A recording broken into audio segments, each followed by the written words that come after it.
Of all the forms of communication, advertising is probably the most complex and varied. It is incarnation of reality and fiction. It is the triumph of communication and the death of incommunicableness. You only have to turn on the TV, the radio, or your computer, or sometimes you just need to open the window of your house to stumble upon an advertisement. In America, this means of communication dates back to the 18th century and can be ascribed to the birth of the newspaper Pennsylvania Gazette, published by Benjamin Franklin in 1728. This newspaper gave better illustrations and longer descriptions of products. Although the Pennsylvania Gazette was extremely popular, the very beginning of advertising is linked to the birth of the first advertising agency, the Volney Palmer, set up in 1842 in Philadelphia. It sold advertising spaces to the media and created tailor-made advertisements for its clients.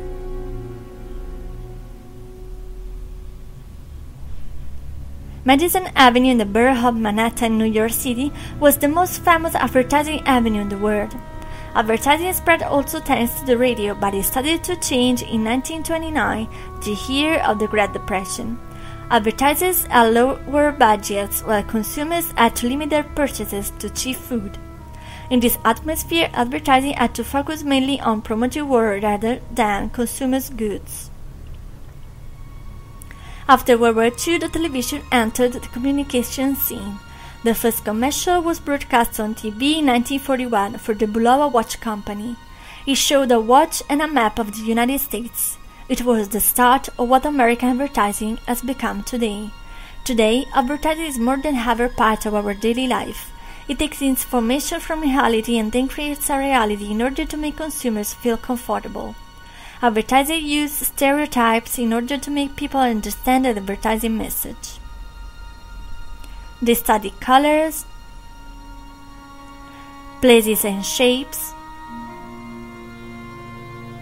They use a simple, amusing, repetitive, and colloquial language, and add music and sounds that help the brain to remember the product. However, there is a subtler and hidden side of advertising, the subliminal message. The term subliminal derives from the Latin sublimen, which means below the threshold. In fact, the subliminal message operates below the level of conscious perception and is a driving impulse that is too weak, too confused, or too fast to be perceived by our conscious mind. The subliminal theory is based on the belief that the human brain is divided into hemispheres. On the right there is a conscious mind able to encode the five sense perceptions, while on the left there is the unconscious mind, which is still linked to primitive and infantile instincts. The birth of subliminal advertising dates back to the 50s in America. After the war, America was experiencing an economic boom that resulted in an excess of production. The necessity to stimulate demand urged advertisers to engage psychologists to study and analyze consumers' attitude. The new study on consumers was called motivational research. Subliminal messages were born in 1957 when James Vickery flashed messages such as "Drink Coke and hungry, eat popcorn" for 5 seconds in Fairleigh Cinema, New Jersey during the screening of the film Picnic. Coke sales increased by 18%, while those of popcorn by 57.5%. Psychologists started to conduct experiments, and they referred to the classical conditional theory of Ivan Pavlov, who used a dog to carry out his experiment. Pavlov noticed that the salivation of the animal increased at the sight of food. This was the unconditioned stimulus, while the salivation itself was the unconditioned response, because the sight of food triggered an unwanted stimulus. Subsequently, he started to ring a bell when he brought the food to his dog that associated the sound of the bell to the food. After a time, the sound of the bell alone was enough to produce the salivation. This behavior is also typical of humans, and Pavlov discovered that the information coming from reality is elaborated by the unconscious through the association of ideas. Advertisers understood that it was no longer enough to show consumers the functional characteristics of the product, but that it was necessary to persuade their unconscious by giving the product new meanings that could make consumers feel good. According to Wilson Bryan Key, in some advertisements there are parasitic figures. They are inserted into the main image, create a secondary one, full of new meanings, and it's thanks to them that we perceive it as essential well-being, and we are unconsciously induced to buy the product because we think it will make us feel good. The problem is that people arouse defense mechanisms in order to face too intense drives, and advertisers cannot know the defense mechanism of everyone to create an effective advertising. The individuality of consumers makes it impossible to provide reliable data, and individuals' perception can vary depending on the place, moment, or day.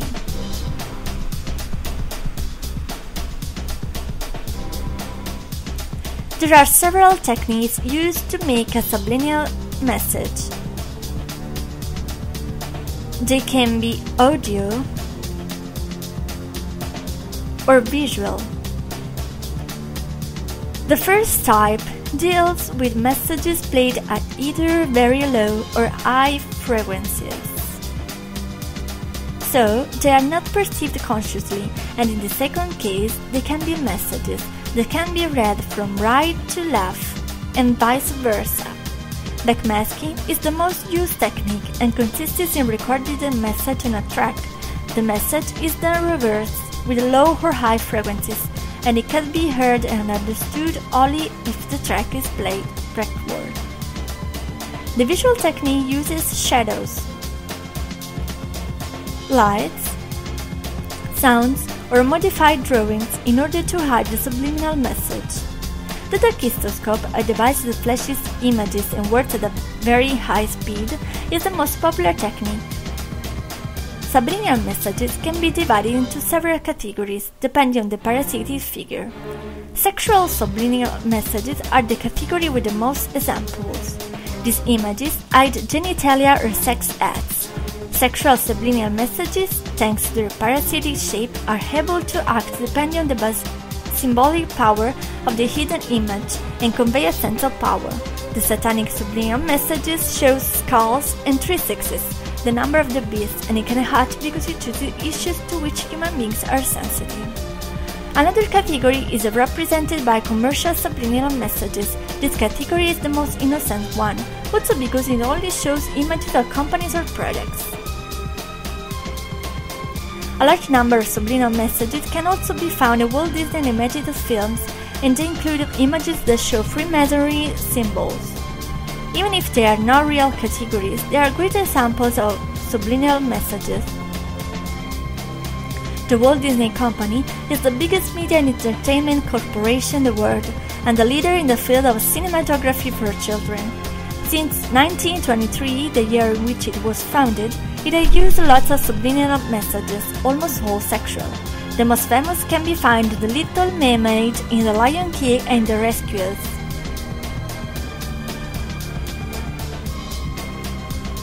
Freemasonry is a fraternal organization, the goal of which is the improvement of humanity.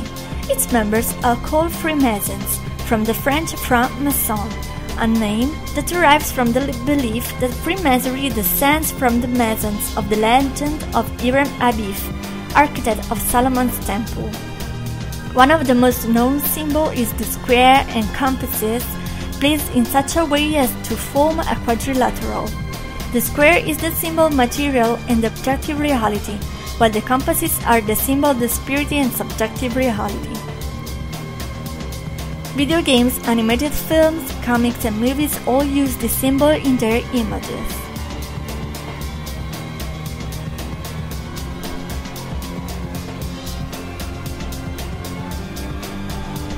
Although it is still not certain if these messages can be effective on the human mind, this phenomenon continues to fascinate millions of people, because a full understanding of how subliminal messages work could lead to further knowledge on how the brain functions by focusing on certain characteristics of the human psyche. Subliminal messages are not only a fundamental form of communication, but also the real proof of how the mind can be manipulated by the insiders that goes to form the basis for the study of another topic, the development of modern society.